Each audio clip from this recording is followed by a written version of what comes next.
Hello everyone, I am Sunny, your physics teacher. Welcome back to my YouTube channel. Electrostatics के आज के इस lecture में हमें कोलम्ब्स लॉ के ऊपर ही बेस्ड 3 और अच्छे जेईई एडवांस लेवल के न्यूमेरिकल्स को सोल्व करेंगे। तो देखो, फर्स्ट न्यूमेरिकल में क्या गिवन है। मान लो acceleration due to gravity near the surface of earth g given है, ठीक है। और मान लो ये एक रफ टेबल है या रफ ग्राउंड है, कुछ भी बोल सकते हो, ठीक है। एक ब्लॉक यहां पे रखा हुआ है, दूसरा ब्लॉक यहां पे। इस ब्लॉक का मास m और इस ब्लॉक पे चार्ज कितना है, प्लस क्यू, ठीक है। इस ब्लॉक का मास 2m और इस ब्लॉक पे चार्ज है -4q। इस पे पॉजिटिव चार्ज है, इस पे नेगेटिव चार्ज है, ठीक है। Coefficient of friction between this block and this rough ground, ये म्यू गिवन है। Coefficient of friction between this block and this rough ground, ये 2 म्यू गिवन है, ठीक है। और मान लो इन ब्लॉक्स के बीच की सेपरेशन है d। तो देखो, इन ब्लॉक्स के बीच में इलेक्ट्रोस्टैटिक फोर्स ऑफ अट्रैक्शन आएगा, बिल्कुल। तो मुझे ये फाइंड आउट करना है कि इन ब्लॉक्स के बीच में कम से कम कितनी सेपरेशन जरूर होनी चाहिए कि ये ब्लॉक्स यहीं की यहीं पे रेस्ट पे रहे, मतलब ये सिस्टम इक्विलिब्रियम पे रहे। मतलब d की मिनिमम वैल्यू फाइंड आउट करो कि ये दोनों ब्लॉक्स यहीं की यहीं पे रेस्ट पे रहे, मतलब सिस्टम इक्विलिब्रियम पे रहे, ठीक है। अब इसको सोल्व करते हैं। तो देखो, electrostatic force of attraction between these two charges F, ये क्या आएगा, K Q 4Q divided by d square. K क्या है यहाँ पे 1/4πε0, ठीक है ना। तो ये आ गया 4kq² बाय d स्क्वायर, ठीक है। और मैं ये मान के चल रहा हूं कि ये सिस्टम इक्विलिब्रियम पे रहेगा, मतलब दोनों ब्लॉक रेस्ट पे रहेंगे। तो इस ब्लॉक पे नेट फोर्स 0 होना चाहिए, इस ब्लॉक पे भी नेट फोर्स 0 होना चाहिए। तो बाय रफ ग्राउंड इस ब्लॉक पे ऐसे स्टैटिक फ्रिक्शन आएगा F के ही बराबर, तभी तो नेट फोर्स 0 होगा। बाय रफ ग्राउंड इस ब्लॉक पे ऐसे स्टैटिक फ्रिक्शन आएगा F, तभी तो इस पे नेट फोर्स 0 होगा। तो अब देखो, स्टैटिक फ्रिक्शन कितना आया F, मतलब 4kq² बाय d स्क्वायर। अगर ये स्टैटिक फ्रिक्शन है तो इसको स्टैटिक फ्रिक्शन की रेंज में भी होना चाहिए, मतलब शुड बी लेस देन और इक्वल टू लिमिटिंग फ्रिक्शन। यहाँ पे लिमिटिंग फ्रिक्शन क्या आएगा, mu into my normal reaction mg, ठीक है। तो यहां से क्या आएगा, d must be greater than और equal to 2q into my root k by mu mg, ठीक है। ये आएगा। और अब देखो, इस पार्ट पे आओ, इस ब्लॉक पे आओ। फ्रिक्शन फोर्स ऐसे आया ना, F के ही बराबर 4kq² by d square. It must be static, मतलब मस्ट बी लेस देन और equal to limiting friction 2 mu into normal reaction कितना आएगा 2 mg, ठीक है ना। तो यहां से जब आप इस इनइक्वलिटी को सोल्व करोगे, यहां से क्या आएगा, d must be greater than और इक्वल टू q इंटू में root k by mu mg, ठीक है। तो अब देखो, ये भी सेटिस्फाई होनी चाहिए, ये भी सेटिस्फाई होनी चाहिए। ये दोनों सेटिस्फाई कब होंगे, जब d किसके बराबर या किससे ज्यादा होगा। इन दोनों में ज्यादा कौन है, ये। तो d must be greater than और इक्वल टू 2q इंटू में root k by mu mg, ठीक है। तो अगर d 2q इंटू में root k by mu mg के बराबर या इससे ज्यादा हुआ, मतलब इन ब्लॉक्स के बीच की सेपरेशन 2q इंटू में root k by mu mg के बराबर या इससे ज्यादा हुई, तो ये दोनों ब्लॉक्स रेस्ट पे रहेंगे, मतलब सिस्टम इक्विलिब्रियम पे रहेगा, ठीक है। तो d की मिनिमम वैल्यू फाइंड आउट करनी थी ना, वो कितनी आई, 2q इंटू में root k by mu M G. ठीक है, तो ये आंसर हो गया बस। ठीक है, और एक बात और ध्यान रहे, अगर डी इससे कम हुआ तो ऑब्वियसली सिस्टम इक्विलिब्रियम पे नहीं रहेगा। लेकिन फर्स्ट टाइम स्लीपिंग यहां पे होगी या यहां पे होगी? यहां पे होगी, क्योंकि डी इससे कम हुआ तो ये वोयलेट हो जाएगी ना कंडीशन। डी मान लो इससे स्लाइटली कम हो गया तो ये वोयलेट हो जाएगी ना, तो फर्स्ट टाइम स्लीपिंग यहां पे होगी। ठीक है, इसका यूज होगा नेक्स्ट न्यूमेरिकल में। ठीक है,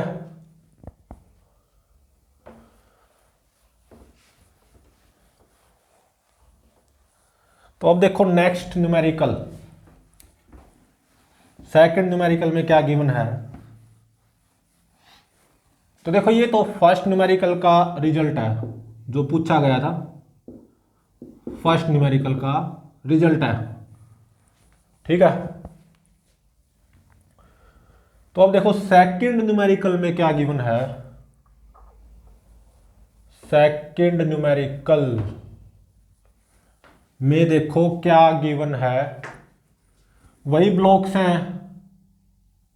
ठीक है,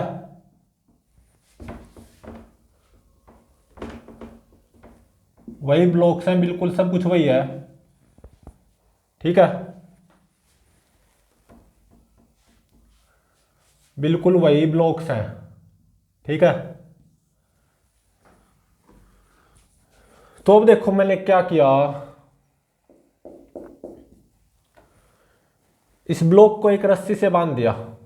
ठीक है, और मान लो ये जो डी है ना, ये जो डी है ये इससे कम है, लेस देन 2q रूट के बाय म्यू एम जी, इससे कम है। ठीक है, तो ये बताना कि डी की मिनिमम वैल्यू बताओ कि ये सिस्टम इक्विलिब्रियम पे रहेगा। देखो ये तो रेस्ट पे ही रहेगा क्योंकि रस्सी है, ये ब्लॉक इस पे ऐसे अट्रैक्टिव फोर्स अप्लाई करेगा ना, इलेक्ट्रोस्टैटिक फोर्स ऑफ अट्रैक्शन, ये ब्लॉक इस पे उतना ही ऐसे electrostatic force of attraction apply करेगा। ये रस्सी होने के कारण ये ब्लॉक तो इस तरफ मूव कर नहीं सकता। ठीक है ना, तो देखो डी यहां पे इससे कम है। ठीक है, इस वैल्यू से कम है, और अब ये फाइंड आउट करना कि डी एक पर्टिकुलर वैल्यू के बराबर या उससे ज्यादा होना चाहिए कि ये सिस्टम इक्विलिब्रियम पे रहे, मतलब ये ब्लॉक रेस्ट पे रहे। ये तो रेस्ट पे ही रहेगा, ये तो इस तरफ मूव नहीं कर सकता क्योंकि रस्सी है, रस्सी के कारण रस्सी इसको इस तरफ जाने नहीं देगी। तो डी की मिनिमम वैल्यू बताओ, कम से कम कितनी जरूर होनी चाहिए कि ये ब्लॉक रेस्ट पे रहे। ये ब्लॉक रेस्ट पे होगा ना तो सिस्टम इक्विलिब्रियम पे हो जाएगा। ठीक है, अब इसको सोल्व करते हैं। देखो पूछा क्या गया है, डी की मिनिमम वैल्यू, मतलब डी कम से कम कितना जरूर होना चाहिए कि सिस्टम इक्विलिब्रियम पे रहे। मतलब एक तरह से ऐसा पूछा गया कि ये ब्लॉक रेस्ट पे रहे, ये तो इस तरफ आ नहीं सकता, ये तो रेस्ट पे ही रहेगा। ठीक है ना, रस्सी के कारण, क्योंकि रस्सी है ना, और डी इससे कम गिवन है, और ये पूछा गया कि डी कम से कम कितना जरूर होना चाहिए कि सिस्टम इक्विलिब्रियम पे रहे। ये तो इस तरफ आ नहीं सकता, चल नहीं सकता रस्सी के कारण। ये ब्लॉक तो इस तरफ चल सकता है ना, लेकिन ये भी ना चले। डी कम से कम कितना जरूर होना चाहिए, मतलब सिस्टम इक्विलिब्रियम पे रहे। ठीक है, तो अब देखो अगर ये रस्सी ना होती और डी इससे कम होता तो ये क्या सिस्टम इक्विलिब्रियम पे रहता? नहीं रहता। और क्या होता, फर्स्ट टाइम स्लीपिंग यहां पे होती, लेकिन अब ये रस्सी है। ठीक है, तो ये ब्लॉक तो इस तरफ चल नहीं सकता, लेकिन अगर ये रस्सी नहीं होती, डी इससे कम होता, तो ये ब्लॉक इस तरफ जरूर चलता, मतलब सिस्टम इक्विलिब्रियम पे नहीं रहता, फर्स्ट टाइम स्लिपिंग यहाँ पे होती। लेकिन अब ये रस्सी है तो मतलब रस्सी में टेंशन आएगी और यहाँ पे ऐसे लिमिटिंग फ्रिक्शन आएगा, कितना, mu M G, limiting friction. और इस रस्सी में टेंशन आएगी टी। ये ब्लॉक इस पे ऐसे electrostatic force of attraction F apply करेगा, ये ब्लॉक इस पे ऐसे electrostatic force of attraction F apply करेगा, बिल्कुल। तो देखो अगर डी इससे कम होता, अगर रस्सी नहीं होती तो फर्स्ट टाइम स्लिपिंग यहाँ पे होती, ये ब्लॉक इस तरफ मूव कर जाता। लेकिन अब रस्सी है, डी इससे कम जरूर है लेकिन रस्सी है, तो यहाँ पे लिमिटिंग फ्रिक्शन आएगा और रस्सी में टेंशन आएगी, ठीक है। और मान लो डी इससे कम है और यहाँ पे रस्सी है, ऑब्वियसली ऐसे यहाँ पे लिमिटिंग फ्रिक्शन आएगा, रस्सी में टेंशन आएगी। इसके बावजूद भी ऐसा हो सकता है, डी इससे कम है, इसके बावजूद भी ऐसा हो सकता है कि सिस्टम इक्विलिब्रियम पे रहे, मतलब ये तो रेस्ट पे ही रहेगा, ये तो इस तरफ चल नहीं सकता क्योंकि रस्सी है, मतलब ये ब्लॉक रेस्ट पे रहे, मतलब सिस्टम इक्विलिब्रियम पे रहे।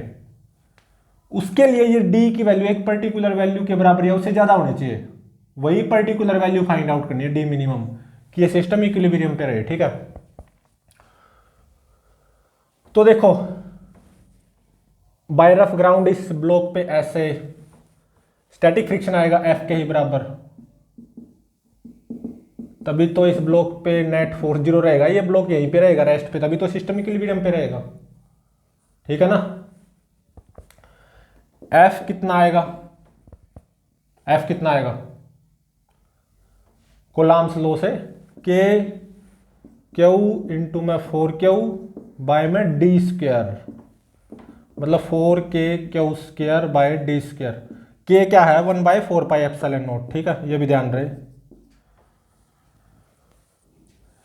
और यहां पे बाय रफ ग्राउंड इस ब्लॉक पे ऐसे एफ स्टैटिक फ्रिक्शन आएगा, इतना मतलब 4K Q square by D square.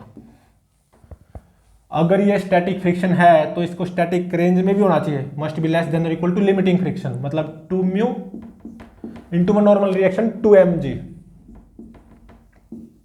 ठीक है।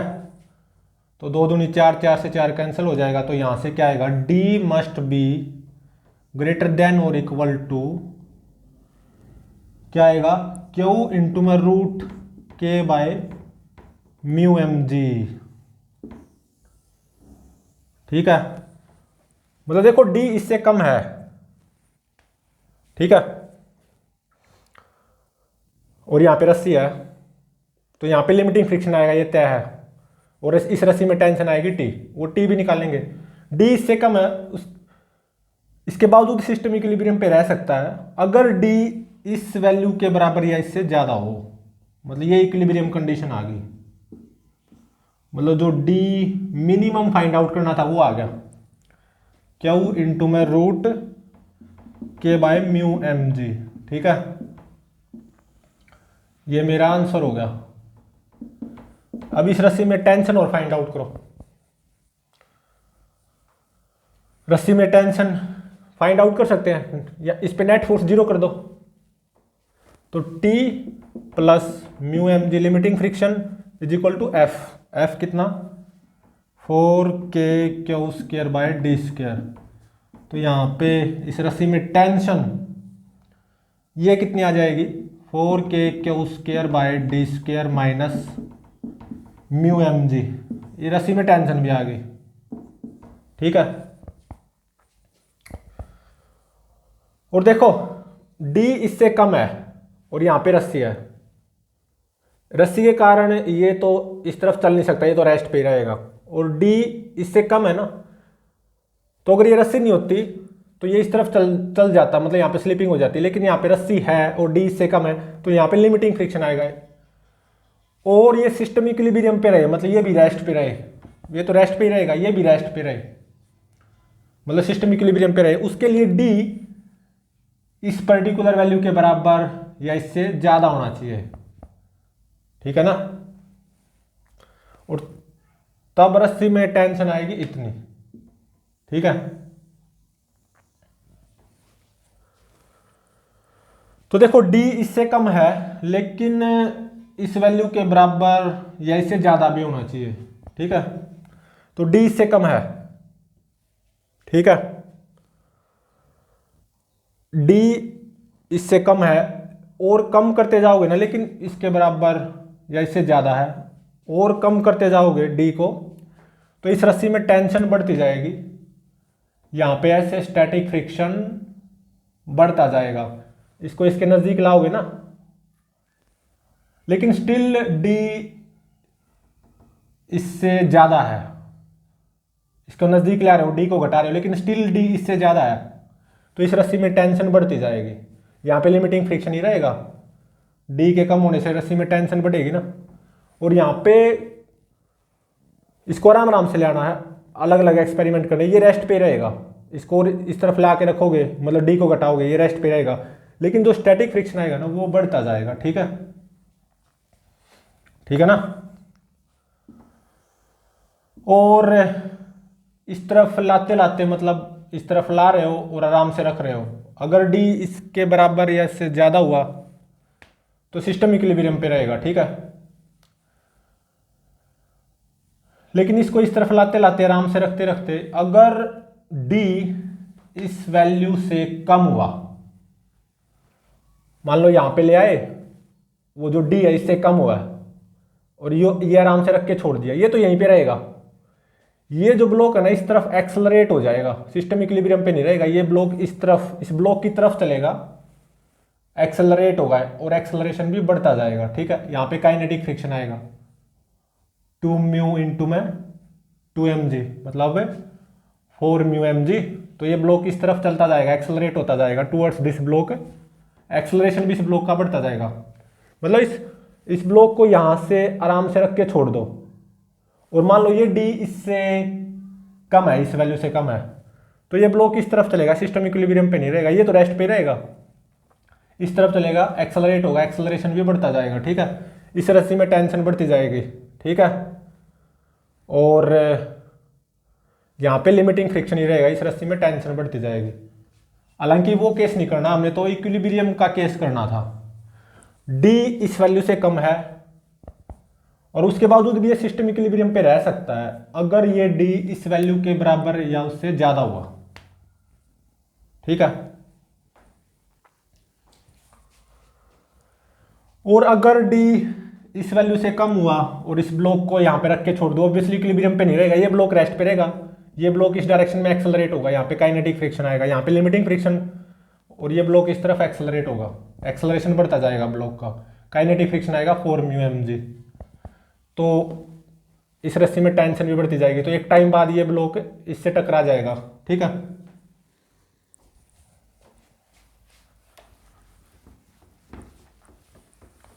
तो अब देखो नेक्स्ट न्यूमेरिकल, ये था सेकंड न्यूमेरिकल।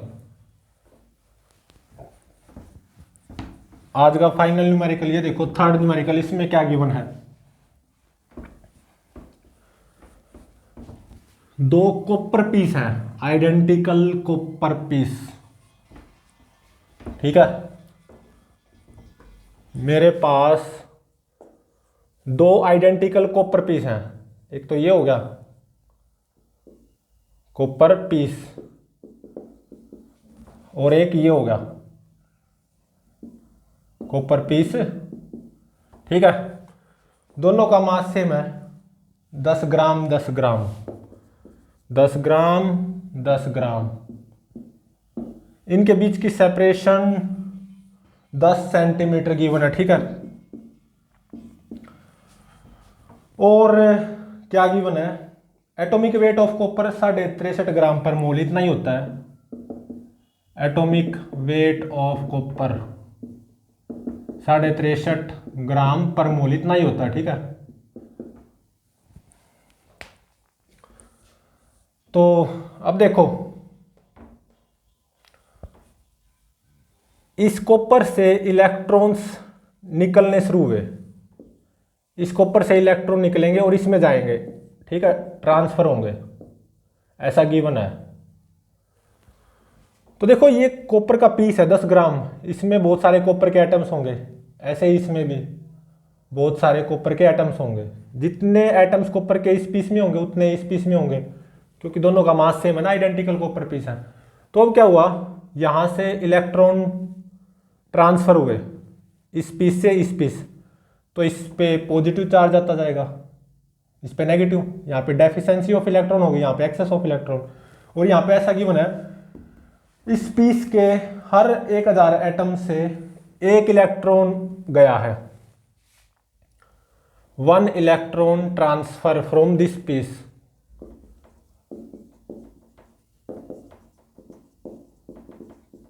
हर 1000 एटम से, ये ध्यान रहे, इस पीस में बहुत सारे कॉपर के एटम्स होंगे। हर 1000 फ्रॉम ईच 1000 कॉपर एटम से यहां से एक इलेक्ट्रॉन निकला है और इसमें गया है। ठीक है, तो यहां पे पॉजिटिव चार्ज आता जाएगा, यहां पे नेगेटिव चार्ज आता जाएगा। Deficiency of electron, excess of electron, यहाँ पे पॉजिटिव यहाँ पे नेगेटिव। तो जब ये इलेक्ट्रॉन का ट्रांसफर हो जाएगा ना, जितना अभी होना है, मतलब इलेक्ट्रॉन का ट्रांसफर बंद हो जाएगा, तो मान लो इस पे आ जाएगा प्लस क्यू चार्ज इस पीस पे, और इस पे आ जाएगा माइनस क्यू चार्ज। इस पे पॉजिटिव आएगा, इस पे नेगेटिव। इनके बीच की सेपरेशन कितनी है? 10 सेंटीमीटर। ठीक है, मान लो इलेक्ट्रॉन्स का ट्रांसफर बंद हो गया, इलेक्ट्रॉन ट्रांसफर स्टॉप। ठीक है, इस पे ऑब्वियसली पॉजिटिव चार्ज आएगा, इस पे नेगेटिव। जितना प्लस क्यू उतना ही माइनस क्यू। ठीक है, क्योंकि इलेक्ट्रॉन यहां से यहां गए हैं ना, जितने इलेक्ट्रॉन यहां से निकले होंगे उतने ही इसमें एंटर किए होंगे। यहां से इलेक्ट्रॉन निकले तो यहां पे पॉजिटिव चार्ज आएगा, यहां पे एंटर हुए हैं, इस पे नेगेटिव आएगा, इस कॉपर पीस पे। तो जब इलेक्ट्रॉन्स का ट्रांसफर बंद हो गया from this piece to this piece, तो मान लो इस पे प्लस क्यू चार्ज आया, तो ऑब्वियसली इस पे माइनस क्यू आएगा। तो from Coulomb's law electrostatic force of attraction आएगा F, बिल्कुल आएगा। तो यही F फाइंड आउट करना है। 4 ऑप्शंस अवेलेबल हैं। ठीक है,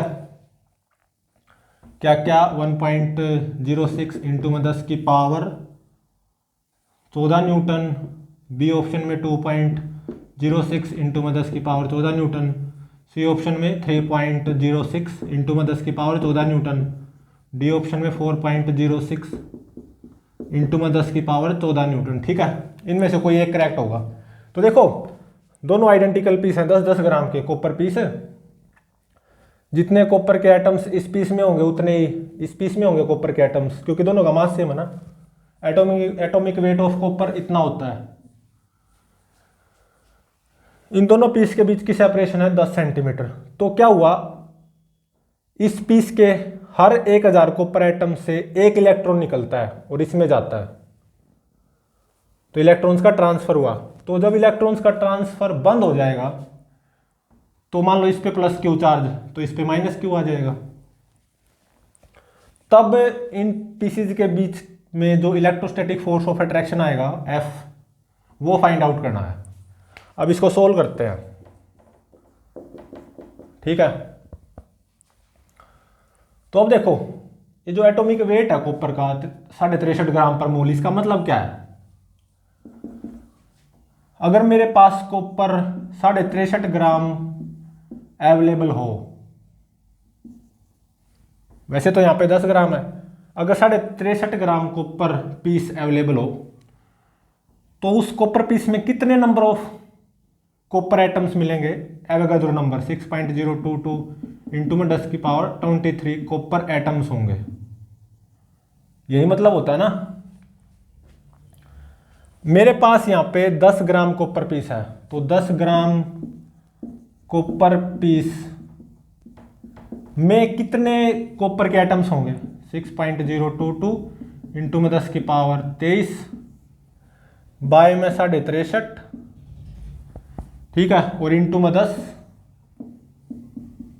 इतने कॉपर एटम्स होंगे। बिल्कुल, ये कितना आ जाएगा? मतलब 10 की पावर 23 इंटू में 10 की पावर 24 हो जाएगा। तो ये इतना आ गया 6.022 इंटू में 10 की पावर 24 भाग में 63.5 इतने कॉपर के एटम्स होंगे इस पीस में और इस पीस में भी, ठीक है। तो इसके हर 1000 कॉपर एटम से एक इलेक्ट्रॉन निकलता है और इसमें जाता है।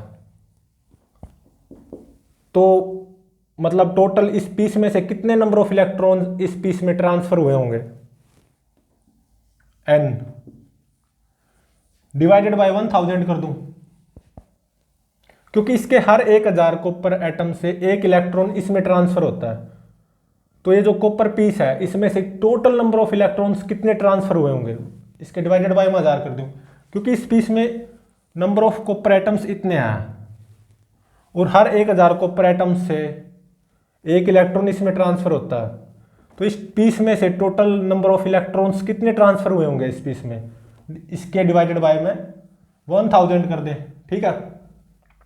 मतलब मान लो वैसे ये 2000 आता, वैसे है नहीं, ये 2000 आता, तो हर 1000 से एक इलेक्ट्रॉन जा रहा है, तो 2000 में से कितने जाते, 2 जाते, तो 2000 भाग में 1000 2 ही आता, तो इसलिए डिवाइडेड बाय 1000 कर रहा हूं, ठीक है। 6.022 इंटू में 10 की पावर 24 डिवाइडेड बाय 63.5 और डिवाइडेड बाय 1000। तो इतने नंबर ऑफ इलेक्ट्रॉन्स ट्रांसफर हुए होंगे total from this piece to this piece. Total number of electrons transfer from this piece to that piece, ठीक है। और ये कितना आएगा, ये आएगा 9.45 इंटू में 10 की पावर 19, इतना आएगा।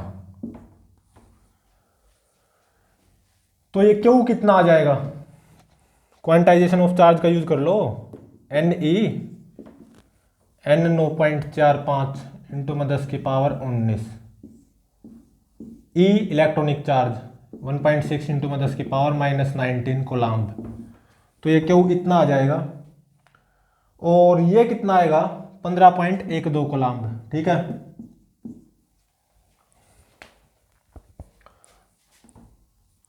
तो क्यू कितना आया 15.12 कोलम्ब।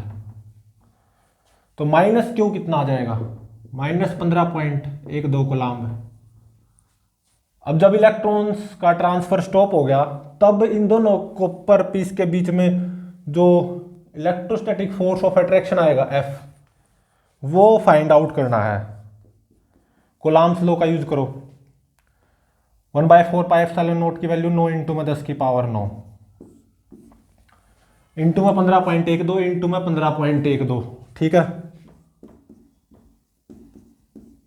तो 15.12 का स्क्वायर हो जाएगा, ठीक है। और डिवाइडेड बाय दिस सेपरेशन का स्क्वायर, ये मीटर में, तो 0.1 का स्क्वायर, 10 सेंटीमीटर को मीटर में कन्वर्ट करो ना, तो इतना न्यूटन आएगा, ठीक है। और ये कितना आएगा यूजिंग कैलकुलेटर, 2.06 इंटू में 10 की पावर 14 न्यूटन। ये मेरा आंसर हो गया, ऑप्शन बी इज करेक्ट, ठीक है। तो प्लीज चैनल को लाइक शेयर और सब्सक्राइब जरूर करें।